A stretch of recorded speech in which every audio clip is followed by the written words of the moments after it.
নমস্কার, আপনি দেখছেন শ্যাডো বাংলা নিউজ। চলুন দেখে নেওয়া যাক আজকের সবচেয়ে বড় রাজনৈতিক খবর। পশ্চিমবঙ্গের রাজনীতিতে ফের উত্তেজনা।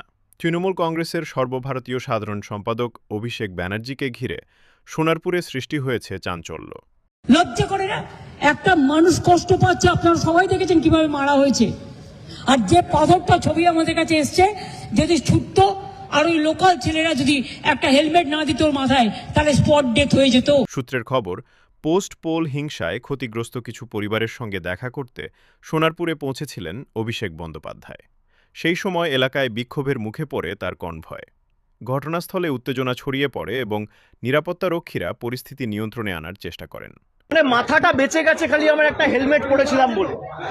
আমার এখানে যারা সহকর্মীরা ছিল এরা বুদ্ধি খাটিয়ে একটা হেলমেট দুটো হেলমেট জোগাড় করে রেখেছিল, বললো দাদা এটা মাথায় পড়েনি। এই ঘটনার পর শুরু হয়েছে রাজনৈতিক চাপানউতোর। তৃণমূল কংগ্রেসের দাবি এটি ছিল পরিকল্পিত রাজনৈতিক আক্রমণ। অন্যদিকে বিরোধী পক্ষের বক্তব্য, সাধারণ মানুষের ক্ষোভ থেকেই এই বিক্ষোভের সৃষ্টি হয়েছে।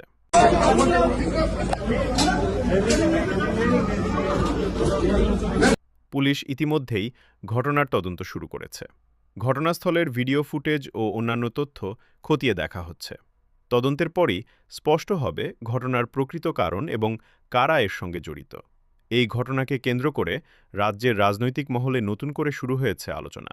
আগামী দিনে তদন্তে কী তথ্য সামনে আসে সেদিকেই এখন নজর সবার। এখন পর্যন্ত পাওয়া তথ্য অনুযায়ী এটাই সবচেয়ে বড় আপডেট। আরও ব্রেকিং নিউজ, নিরপেক্ষ বিশ্লেষণ এবং গুরুত্বপূর্ণ আপডেট সবার আগে পেতে শ্যাডো বাংলা নিউজের সঙ্গে থাকুন। আপনি দেখছেন শ্যাডো বাংলা নিউজ। ধন্যবাদ। সবাই ভালো থাকুন, সুস্থ থাকুন। আবার দেখা হবে পরবর্তী সংবাদ আপডেটে।